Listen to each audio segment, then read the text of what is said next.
and then it will I'll get you to Hangout to let it upload there. So all good.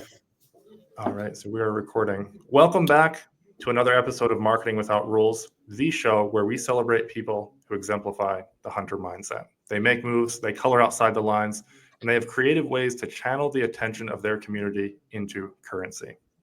This show is sponsored by Blue Crocus Solutions, a web design and SEO agency focused on helping home service companies. I am your host, Lewis Vandervalk, and today I have the pleasure of chatting with Lance Bachman. Lance is a high-energy entrepreneur, business leader.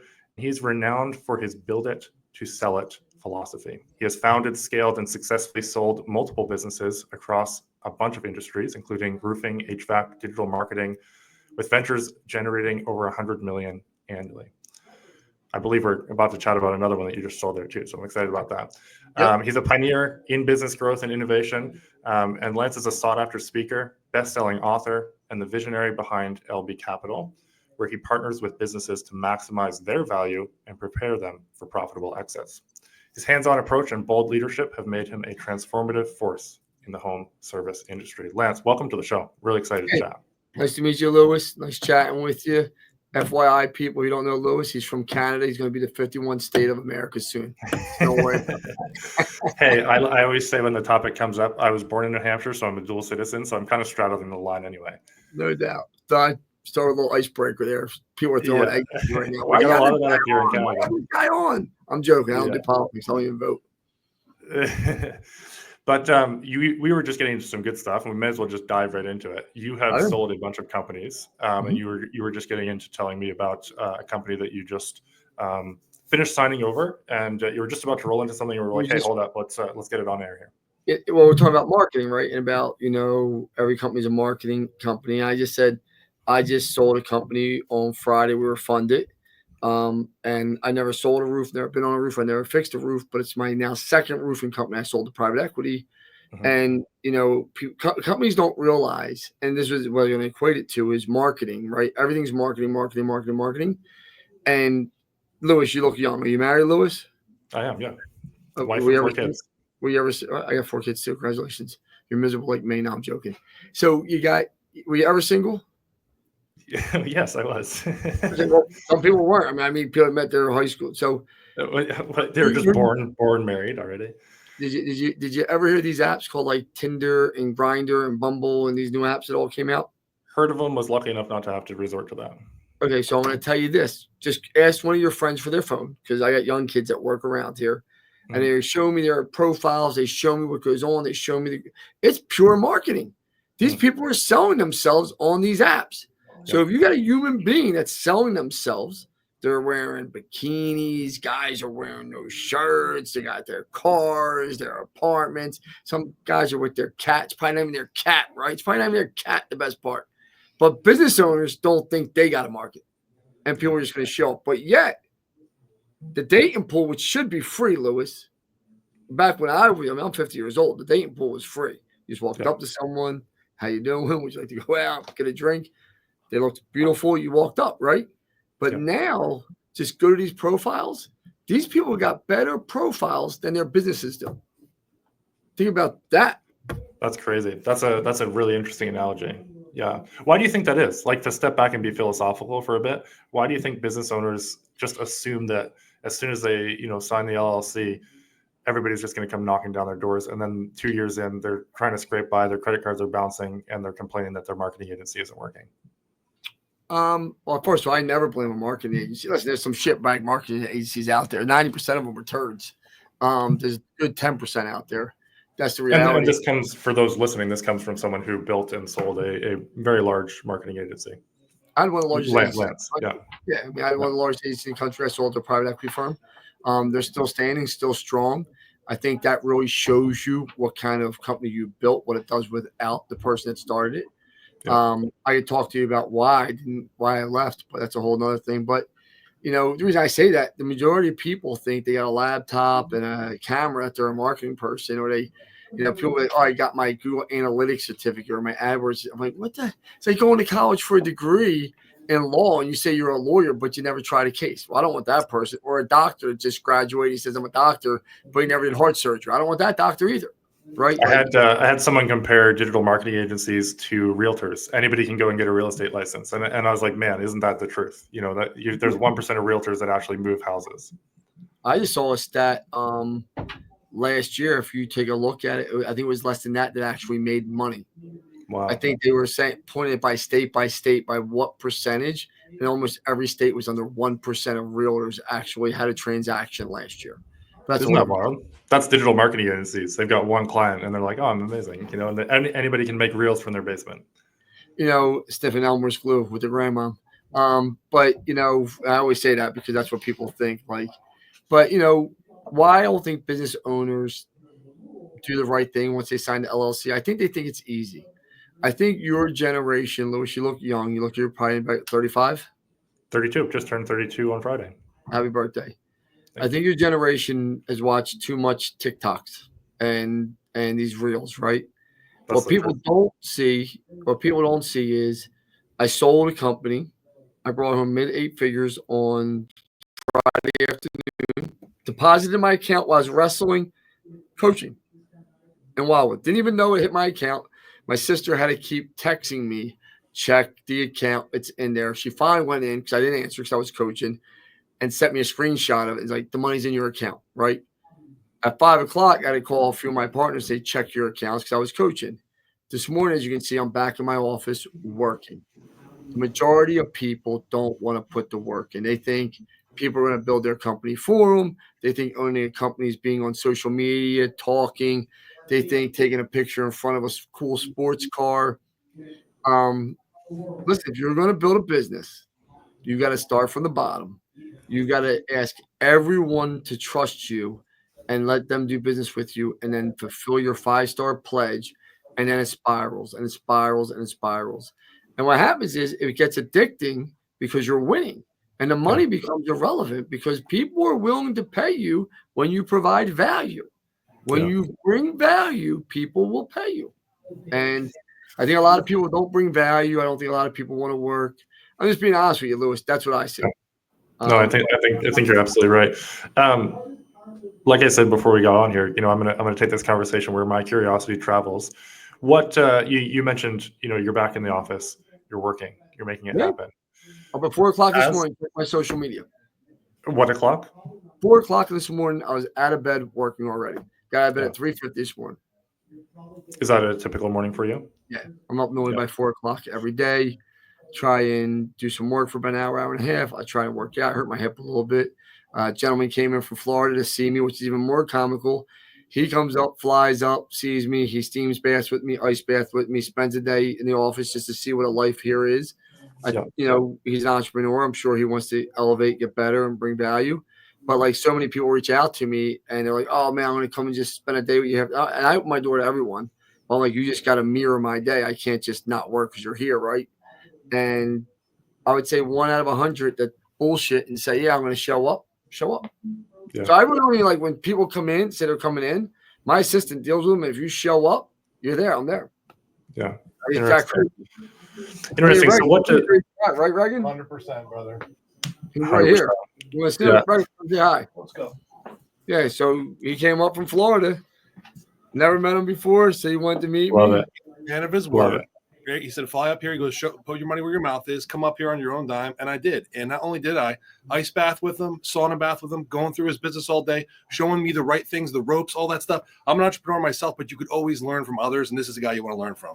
I'm out. I love it. Shoot me. I'll get your assistant to send me his info. He'll get a guest cameo on the show here today. There you go. Added bonus of showing up today with Lance. But what you've done a lot, and you've obviously got a philosophy around business that has gotten you to you don't build and sell that many businesses without having a system. What is it that you're doing? You mentioned you're on social media and stuff. What is it that you find top 5 things that you're doing that move the needle, and what the next thing is, or what the current thing is that you're working on? Number 1 is leadership. You got it. Without a leader in your division or unit or your business, and you might not be the leader. That's what people don't realize. It's funny. I always say this from the beginning of time. People in every group know who the leader is. People know. Listen, I hung out with this guy right when I was younger, Timmy Kapushnik, and every time I hung out with this guy, this guy's a beautiful guy. He's like the guy you hate, but he was one of my best friends. You knew he was getting a girl. Like, it's that simple. Timmy walked in the bar. Timmy's a beautiful guy. My buddy Ben Bechtel, right? Same guy. Like, you know, from the beginning of time, men know who the leader is. Men know who the alpha dogs are. Men know who the fighters are. But somehow we warped people's minds to say that's not the case. And I was a leader when I was younger. I was just a terrible leader. I led the wrong things. Now I just take that energy and put it into the right things, and it's gotten my success. So I believe leadership is number one quality in every organization. You might not agree with the leader. You might not even like the leader, but you'll probably respect the leader. I always say this about leadership. It's not what you want. It's probably what you needed at the time to be successful.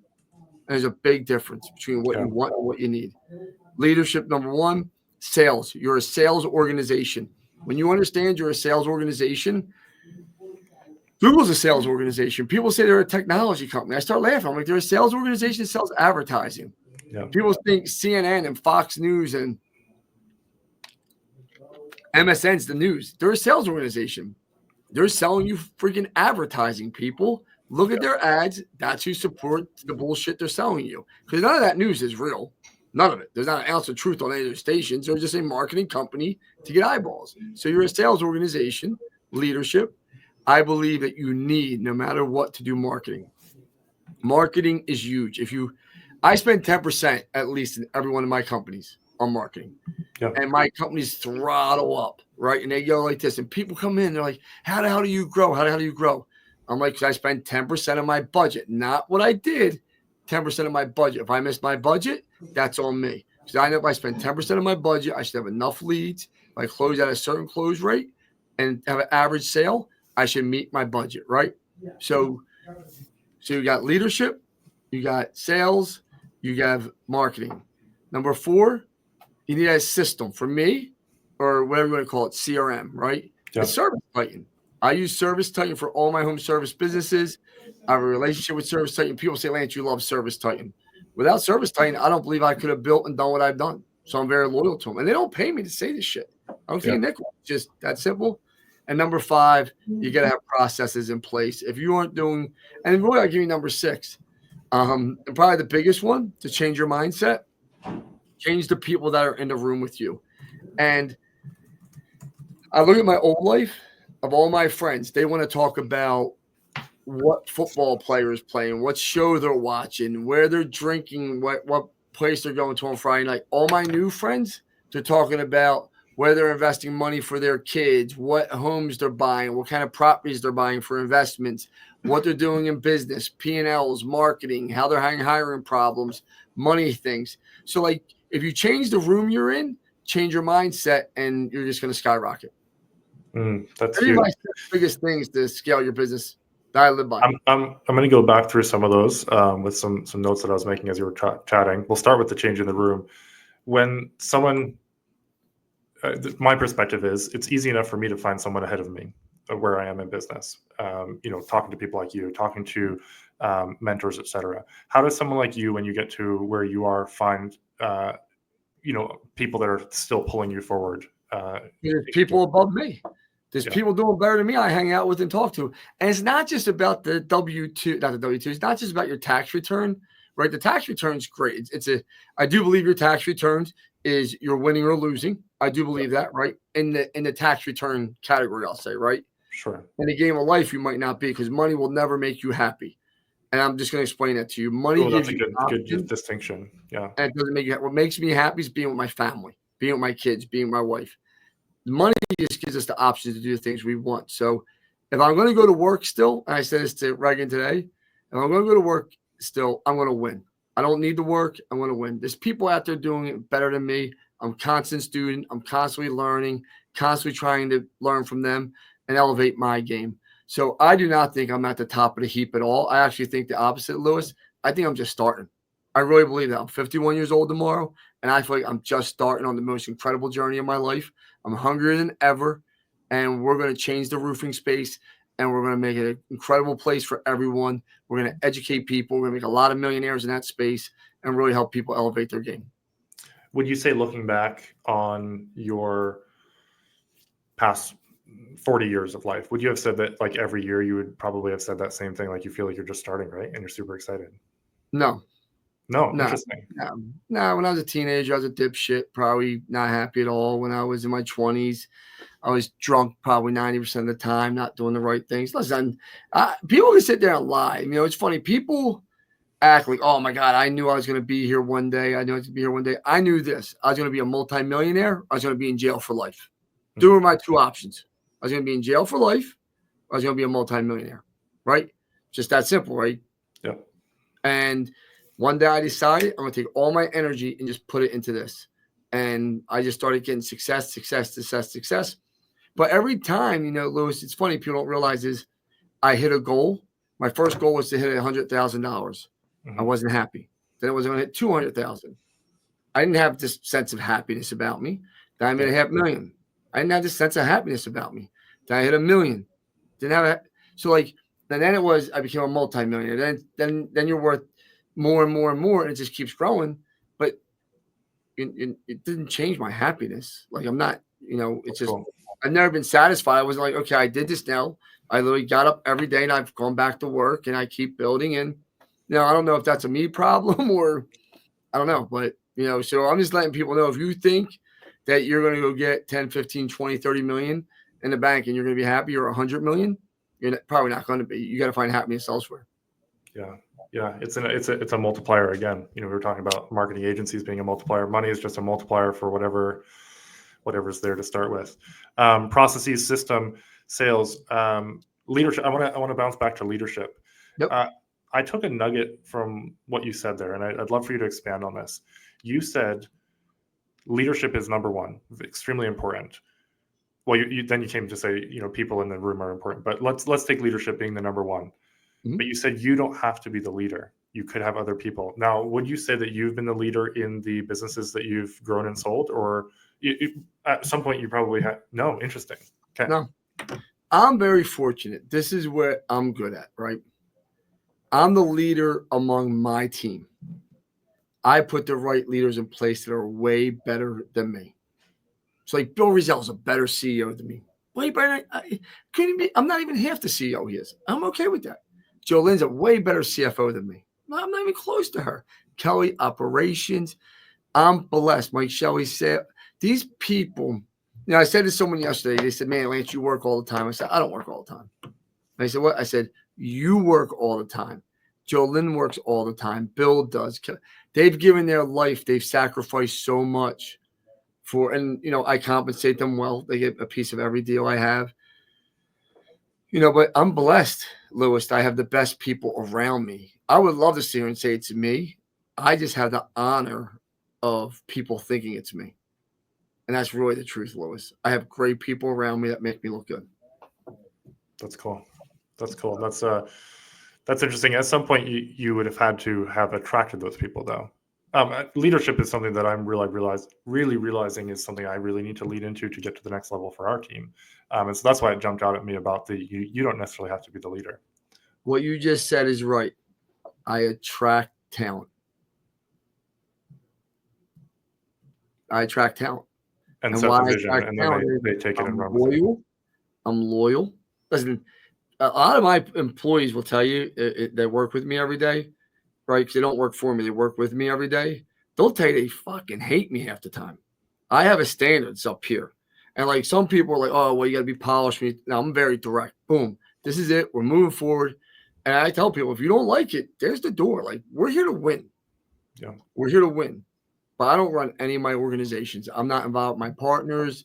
My video team, my social media team, marketing team, and my leadership team are the only people I deal with. All my partners, anyone in the business, I don't deal with them. If they have a problem, they want to come to me, they can. I think I lead by example. You know, we exited, and I made it clear to all my partners on Friday. They all had millions hit their bank account. Millions. I said, you better be back at work on Monday. Like it's a regular day. We're not going out. We're not having a dinner. We're not celebrating. There's no celebrate fucking lunch. This is just the start for all yous. I said, I'll see you back here on Monday. And every single person showed up here this morning right on time. Ready to go. Ready to keep building. And that's it. Very cool. So it's a different mindset, right? Like I always believe if you win the championship this year, the next day you start preparing for the next one. Yeah.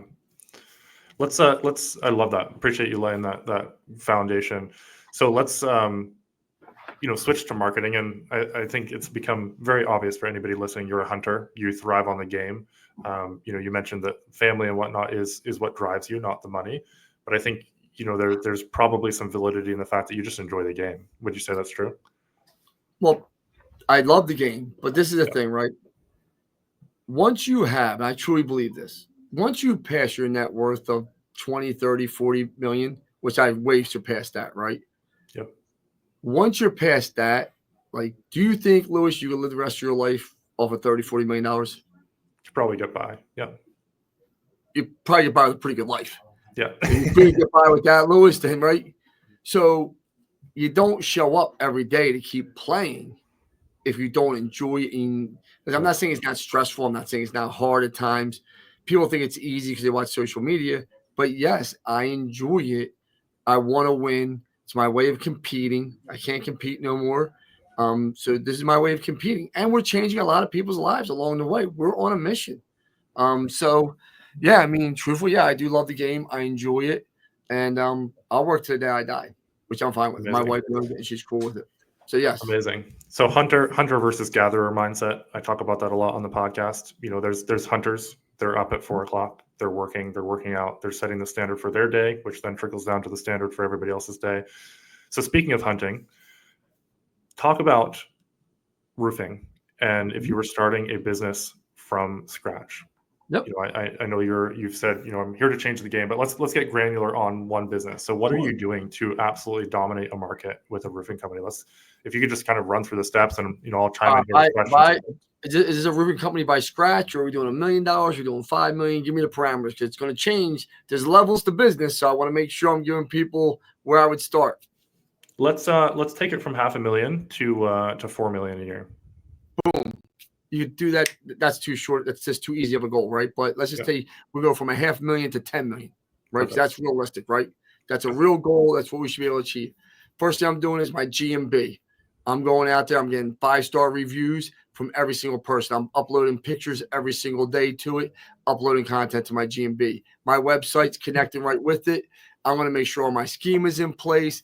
All my information URLs are correctly, all my on-page internal linking.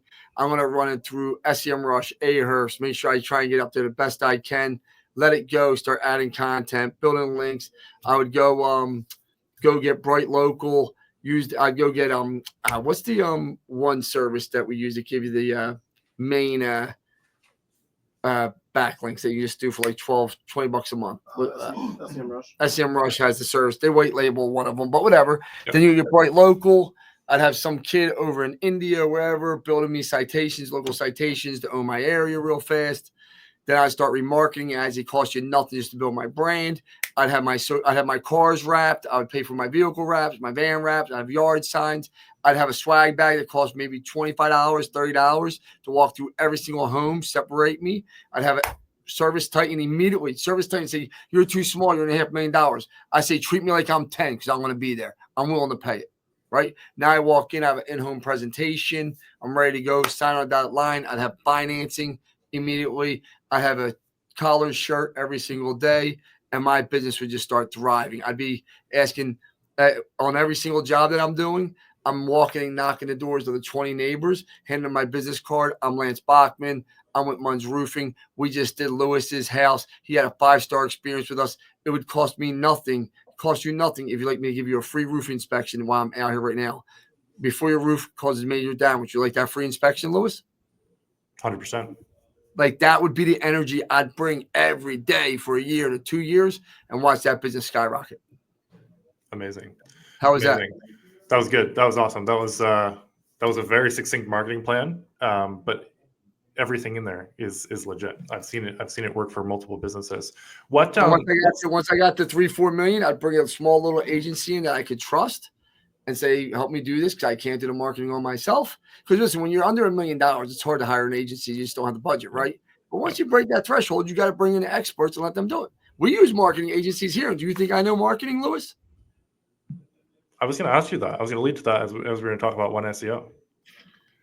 sold let's an switch SEO. to let's switch to that. I use multiple marketing agencies.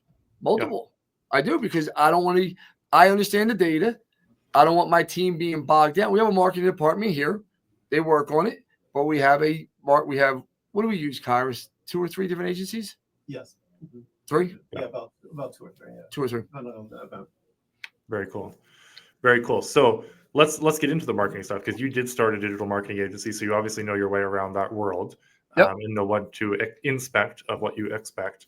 Talk a bit about growing that because you grew it to sell. I know we're switching between a bunch of different things here. Jump in. Talk about growing that to sell it because I'm at the 1.5 2 million mark right now.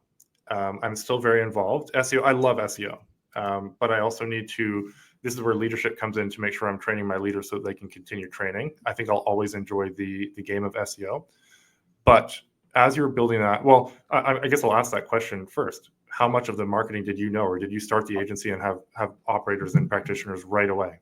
Here's the thing, Lewis, and here's a news flash for you. I was the best digital marketer in the country at one point. You know what the problem with that is? You're the only one.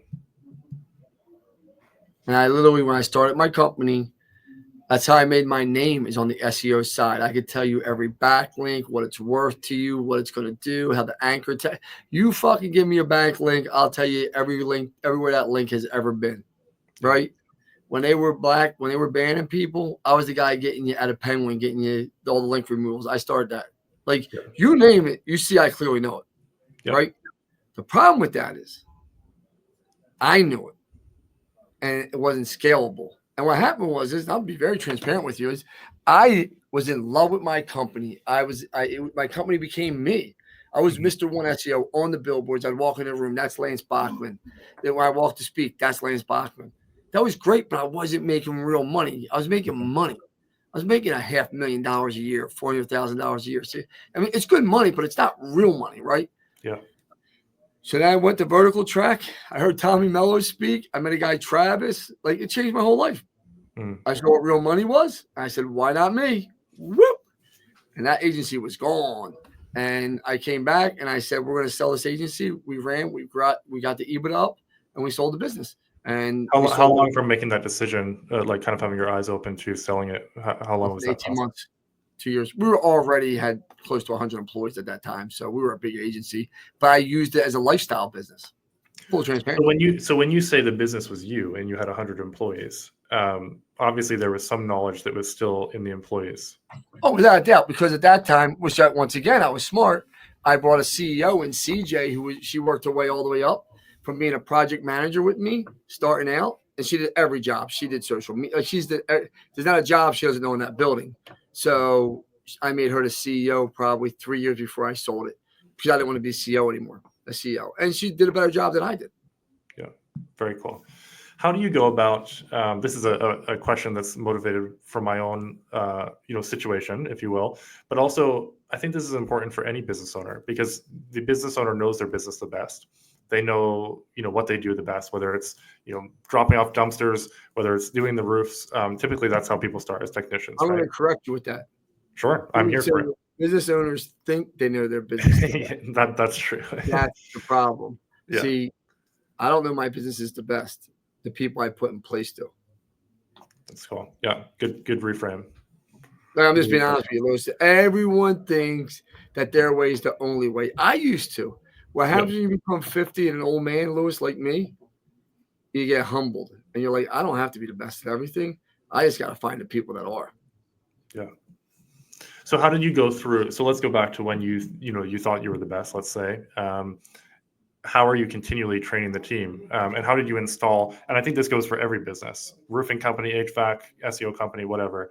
How do you instill that training in your leaders? And then eventually you fully step back to where they are, doing the training. They're going out, finding the new information and so on.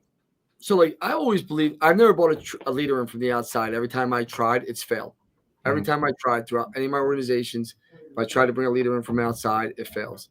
Yeah. I think your best leaders come. And they don't have to have your personality. None of my leaders have my personality, by the way, just so you know. They're all, I don't want to say very nice because it makes it sound like I'm mean, but they're very loving, caring, good leaders. Listen, Reagan asked me today, he's like, that guy needs a cheerleader. He's like, Lance, are you a cheerleader type guy? And everyone just started laughing. Like, I'm not your cheerleader. We're going to win. We're taking the hill. Like, guys, you're either with me and we're taking the hill or we're not taking the hill. But At all costs. Huh? Yeah. Yes. At all costs. You know what you want, and then you need people to execute it. So, I think, your question is when you're looking at that, how you train your people is you got to have people that are willing to train. In all my companies, we have trainers here. Your CEOs, my leaders learn from me. I'm constantly teaching them P&Ls. Listen, I just got questions from my CEO about a decision I made. And I just said, Bill, the decision's made. You got to be with me on here. Like, once that decision's made, everyone has to be together. There can be no one against you. And once you're against me, you got to go. Like, you got to go. There is no, you don't see the vision or you don't agree. You have to go because now you're ultimately against me. Yeah. And it sucks sometimes because people, including myself, I got to be on board with things I don't agree with. But when Bill comes to me or Joe Lynn or Kelly says, Lance, this is the decision we made and this is what we're doing, I got to be on board. Otherwise, it's just a cancer that grows continuously. And you just got to put it behind you. Yeah. And it sucks. But the thing is this, it's not about you, it's about the mission. So for yourself as an agency that size, which just so you know, that's a nice size agency because most agencies aren't doing $1.5 million, $2 million, just so you know. So congratulations on that. Number two, the biggest thing I would do if I was you is I would never do an ounce of SEO work again. I would train someone how to do it. The best thing I did was I was the SEO guy. I brought two people in, and they're probably two of the best underrated SEO guys in the country, BJ Berge and AJ and Anthony Kane. They both learned from me directly for about 10 years. And then finally one day, I realized sitting in a meeting, I hand to God, I realized these two little shitheads know more than I do. And at that point in time, I never worried about it again. I knew our product was good. That's cool. Because when you start running the business, you can't be in the day-to-day. And that's why now when people say you consider yourself still one of the best SEOs in the country, I'm like, no, but I'm one of the best digital marketers still in the country because I understand the full funnel effect. I understand how it all goes. So it's a very different. I have a very different approach to marketing now, where I'm not so siloed on the SEO part when I was 10, 15 years ago, 20 years ago. It really is a full game. Yeah. Interesting. Revolutionizing the roofing industry. Talk to us about that. You've got a vision. You talk about it a lot in your content. I've seen you talk about it on stage. What prompted that vision, and what are you doing to get there? What's the end game? Like the ideal end game for you? There is no end game for me. People ask me that all the time. What's your vision of what the roofing industry could become? I think the roofing industry could be like the HVAC industry. The roofing industry is a shit show overall. There's tons of issues with the manufacturers and distributors, contract. There's such a friction, right? And it's just a constant friction. It's the first thing I picked up on. Number two is there's not a lot of people in the roofing industry willing to do the right things for the contractor, meaning educate them, teach them how to buy right, teach them the P&Ls, teach them systems, processes, do these things. And most of the people in the roofing space that are charging for sales training or anything else, they've never been successful. So that's what really made me say, what the fuck is going on here? Like, these guys have never been successful. I was at IRE one year and I saw like 10 people talking about like nonsense, and not one of them ever owned a business, never did anything successful. And like, I'm like, what? If you haven't done it, how can you tell people what to do? Like, you don't know what a Schedule A or a Schedule B looks like in a transaction. If you don't know what indemnification means selling a business, what are you reps and warranties? These are all basic shit, right? Like, and you're going up on stage talking, you don't know what you're talking about. So I kind of got frustrated. I saw it. And then people ask me to partner all the time. Well, people ask me to buy their business all the time. That's off the table. I don't buy people's businesses. I partner with them, right? So that means I take 50% of your company. I give you no cash. We build and scale your company. I don't take any money out of the company until we sell it, right? So a very different model than most people, right? I'm not a PE firm. And I have no problem saying that to people. And people are like, well, why would I give you half my company? I'm like, don't. And they're like, well, I'm like, don't. I don't care. Like, I'm going about my day. I have 12 other companies over here I'm running that are making money. We're growing that we're going to sell. If you can do it without me, go do it. No one told you to DM me. Yeah. Right? Like, so I have a very different model. I believe the roofing space, there's so much money to be made in there. PE's just jumping into it now, right? And when PE jumps into a space, that's all you need to know. And if you just put yourself right for the next 18, 24 months and hand them a great business that's going to keep growing, that has the systems, the processes, all the digital marketing done already, sales going up the right way, they're going to buy it from you. And slam dunk, yeah, so, we've sold our 5th company on Friday. It got funded. And when that money hit, I checked my email at 6 o'clock at night because I was coaching all day. There was another LOI, 2 more, final 2 where we had 3 final 2 we have 3 final LOIs for another company right now, and 2 of them came in. We're waiting for the other one. I just started laughing. I'm like, now I'm gonna be right back to this due diligence process again. But I love it. But that's why the roofing space, there's so many great people in the roofing spaces. If you met the people I met, there's no other space I'd rather be in right now. They're the best people, space. good people. They want to learn. Like my conference I did my first year, and we're keeping it to 800 people again this year. We sold tickets out, like 800 people, and they all went to learn. Friday night at 6 o'clock, 3/4 of that room was still there. Friday night down in Florida, 3/4 of that room was still there. They want to learn. It's a hungry industry. A hungry industry. And so and people don't understand, I don't have to win for you to lose, and you don't have to win for me to lose. We both could win together. Yeah. And that's really my mindset. Like, we give shop tours here every month for free for 1 full day. You can come see what we're doing. We give you the playbook. Just buy your plane ticket and hotel. We do masterminds. We only charge.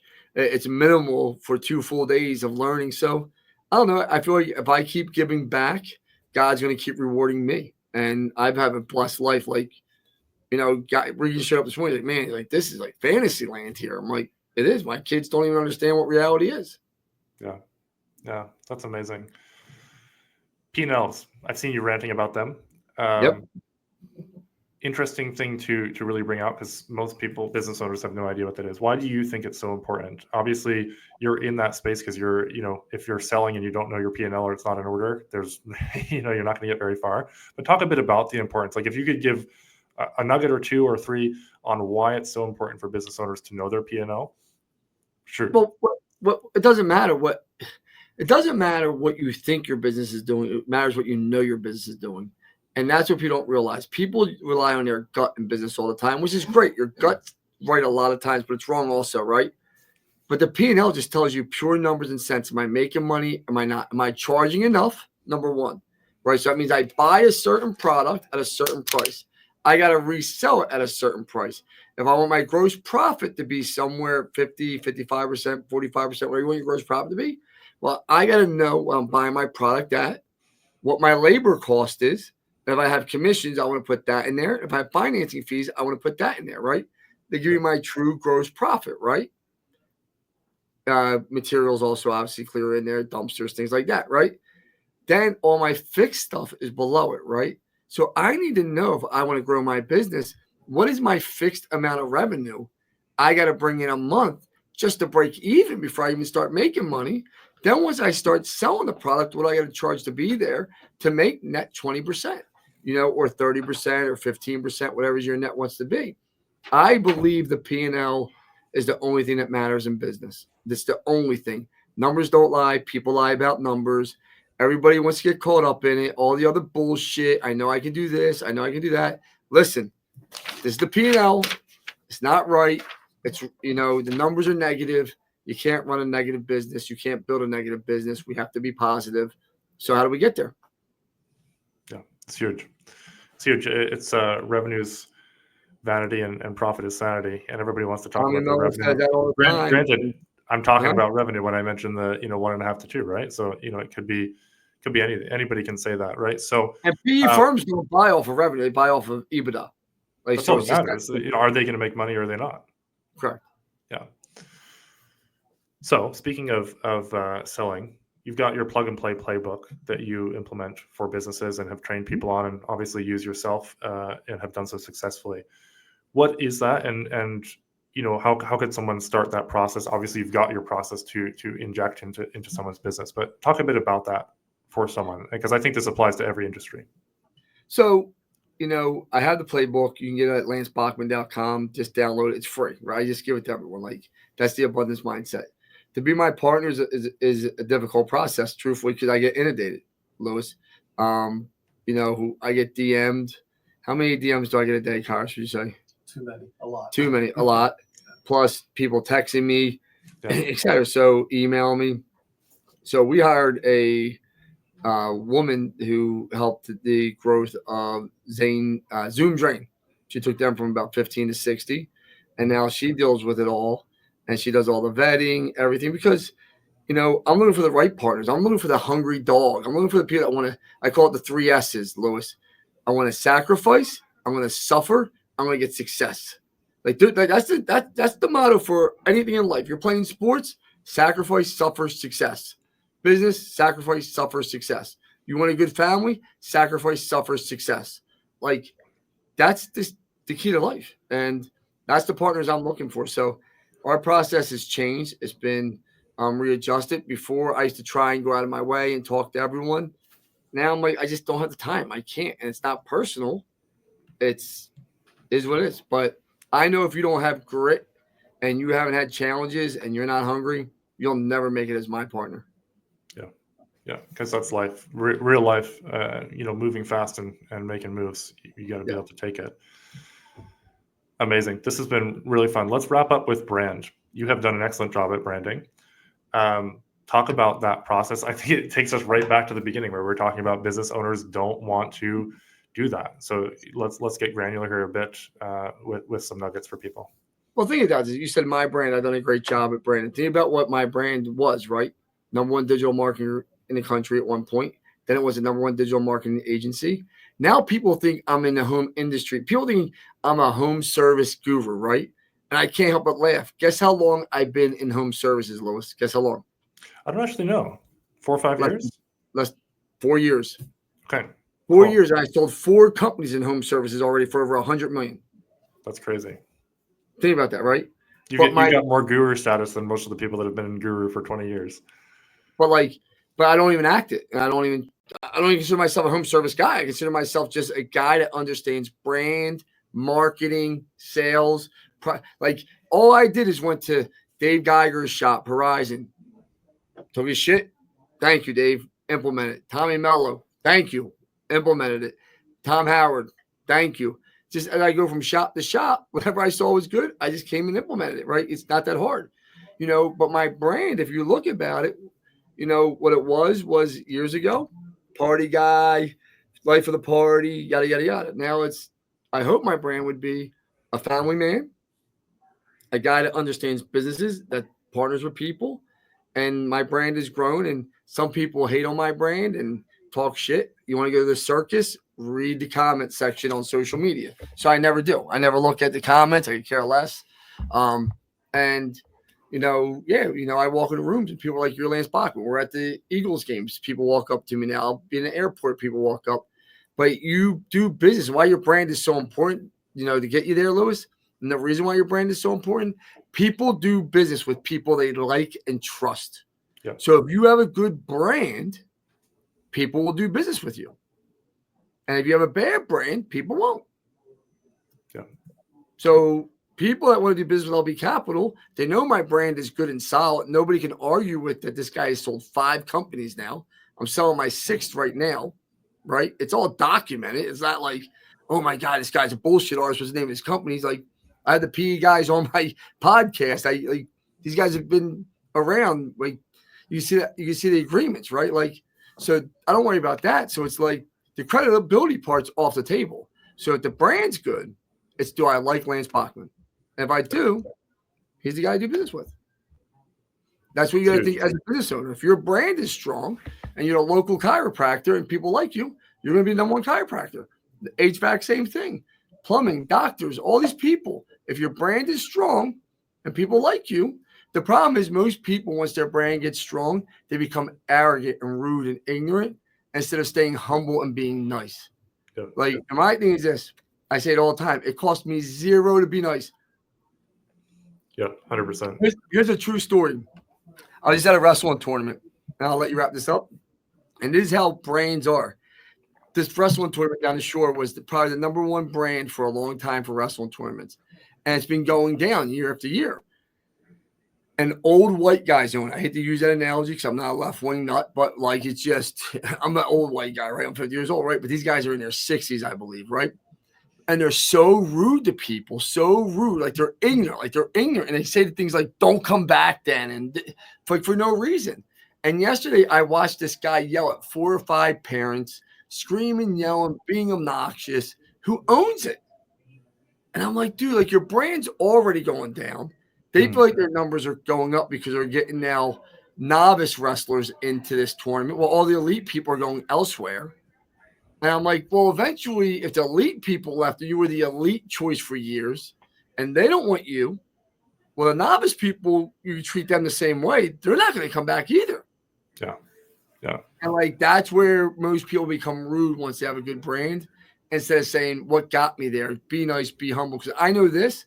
When I started all my businesses, I've always just wanted people, I wanted to be nice and wanted to have a good relationship. And I still come in that work every day the same way. Yeah. I love it. Last question. If your brand was completely nuked, went to zero, it's not bad. It's not bad. It's not good. It just went to zero. You're starting from scratch. What would you do in the first year to build your brand back as fast as you can? Obviously knowing what you know now. I'd be on social media 3-4 times a day. Social media, it's the quickest way to build your brand. Social media. And this is the problem why people are afraid of social media. Everybody posts, and you know this, Lewis, and they post and they count how many comments or likes they have. I've never once done that. Kairos gave me my report, like for my brands here. He gives it to me, once a month, Kairos, once every 2 months. And we'll go through and we'll say what content did people like now. But I don't get into the likes and all this dumb in it, because you got to remember this. What you want to see is the views, how many people's eyeballs came to it, because that's what people are looking at, right? And the majority of people following you either do one or two things. They love you and they don't know how to interact with you, so they're afraid to like or comment because they just don't have that personality. Or all your haters are watching and they're strangling themselves, saying, I fucking hate this guy. Why can't he fail, right? But both of those things are great for you because your brand's only growing, right? You're feeding the algorithm. Correct. So I look at views. That's my biggest thing. Is our views going up? Are we getting more views?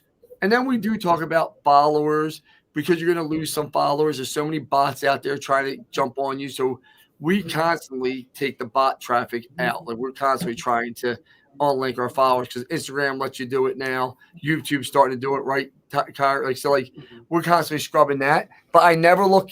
Whenever I post anything, I don't look at how many likes or comments, because what happens is you're going to say it ain't working. It takes so long to make things work. Think about this. I'm 50 years old. I worked for the last 30 years of my life, 15 hours a day for the most part, right? It took me up to the last 4 or 5 years of my life to get true wealth. Does that mean all those 25 years of working hard every day were worthless, Lewis? Foundation. There you go. Yeah. Takes time, my man. Yeah. Well, Lance, this has been fun. Appreciate you coming on. Ending with brand. Where can people find you? What is your venture? I know you've got the LB Capital going. Just go right to lancebachman.com. I'm an open book. Lance Bachman on Facebook, Lance Bachman on Instagram, lancebachman.com. I think I'm probably one of the easiest people to find besides Donald Trump. I love it. What is the core ethos behind LB Capital, and how can people get involved with that? I don't take money from anyone. It's all my money. Yeah, but it goes back to where you're basically doing the partnership thing, right? Yeah, that's it. Yeah. But I mean, they would have to go to Lance Bachman, fill out a form with Christina. I honestly don't even know the process. Yeah, there's a standard. I should know the process. I'm sorry. I don't even know. Oh, yeah, go to Lance Bachman if you're interested in working with Lance. Go over there. I'll have it in the show notes. We'll be doing a blog as well on the episode, so it'll be easy to find this for people. Lance, really appreciate your time. Thank you for sharing this with me. Thank you. Again, stick around for a second after to let this upload. But guys, I think if I was to sum up anything here, it would be, Lance's ethos and what I gathered from the episode. It's, again, marketing without rules, living his life without rules. well, he has rules, but coloring outside the lines, right? Making the moves that other people are not willing to do. The grit, the suffering, the 3 S's that he mentioned, that applies to any area of life. You've got to get out there, you've got to hustle, you've got to make the moves, you've got to suffer. That's just what we're built to do, and we thrive when there's suffering and then success that comes after that. So keep hustling, guys. Appreciate you, and we'll see you next time. Lewis, it's nice meeting you. My team will have this upload.